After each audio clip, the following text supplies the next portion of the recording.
what I'm looking at now, I think, and be interesting to see whether people agree with this, is a lot of young people who basically a while ago might have gone into the not-for-profit world, the voluntary, the charitable sector, because they saw the path as, all right, I have an idea about a problem that needs to be fixed. I think I know how to do it.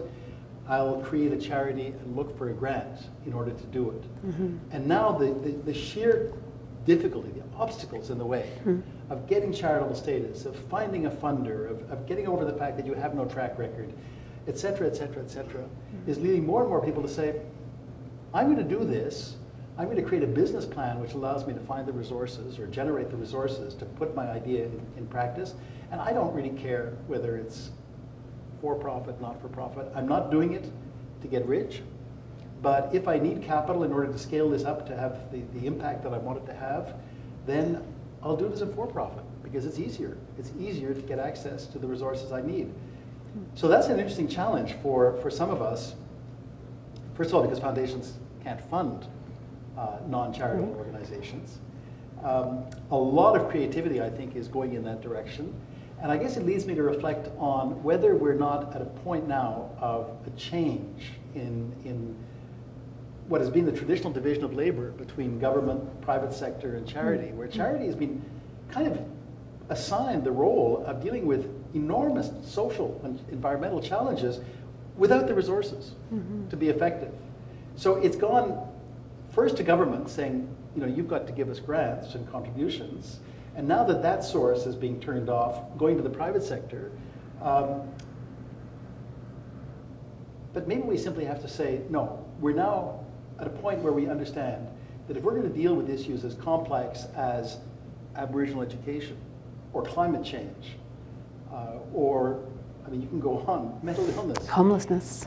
We have to have business, government, and the charitable sector. They all have something to contribute. And the structure actually isn't that important. What's important is we find a way to work together because we have different areas of skill. You know, the private sector has the discipline and the access to capital. Government can set the rules of the game in a way that obviously nobody else can. And what we have in our sector is the imagination, the creativity, the need to improvise because you're working on problems that are constantly evolving without having access to money as a way of solving them. Right. You put all that together and you actually have the ingredients for a successful assault on some of these. It'll still be difficult, but I think the notion that this can be somehow parsed and part of it assigned to the voluntary or the charitable sector and part of it given to private sector, I think those days are over. And I think in a funny kind of way, we're moving to a world where we'll look back on this period, the last 50 years, and say, you know, the way in which the whole philanthropic industry evolved, in a way, was a kind of reaction to a particular form of, I guess what we could call autistic capitalism, where we maximize shareholder value and to hell with the consequences for, you know, vulnerable groups in society or the environment or what have you. We just externalize all that, and now we're getting into a world, I think, where perhaps business leaders, civic leaders, philanthropic leaders are saying, collaborating. We don't have to have that kind of dichotomy between doing things to make money or doing things to create a public good. We can actually begin to merge these, but maybe that's all too utopian. No, can I? Of course. I really think that is really important. When I was asked to come here tonight, I really wanted to come, and the reason is that, you know, just we all look at the evolution of our own lives. I spent the first third of my life in business, doing business. Spent the next third of my life in politics doing public life. And now I'm here. I have not had huge experience with the donor industry, with foundations.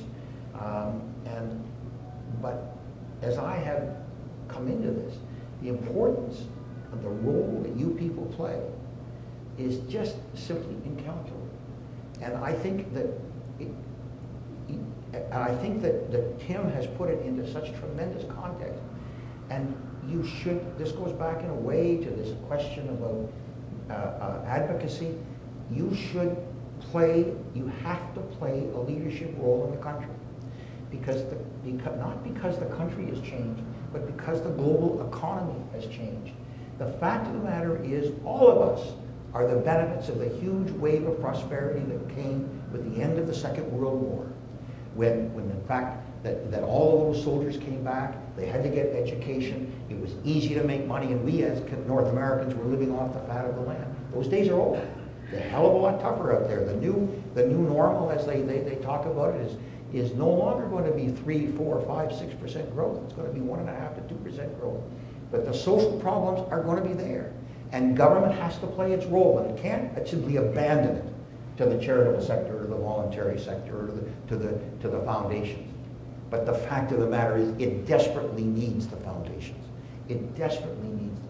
And so I think that exactly the way that Tim talked about it, for the reasons that he has given. And if you look at the debate that's taking place in the United States, it is very clear that debate is not understood. Yeah. And I hope to heaven, and maybe there is a role for Canada. Maybe there is a role for Canada to basically take the debate to a higher level.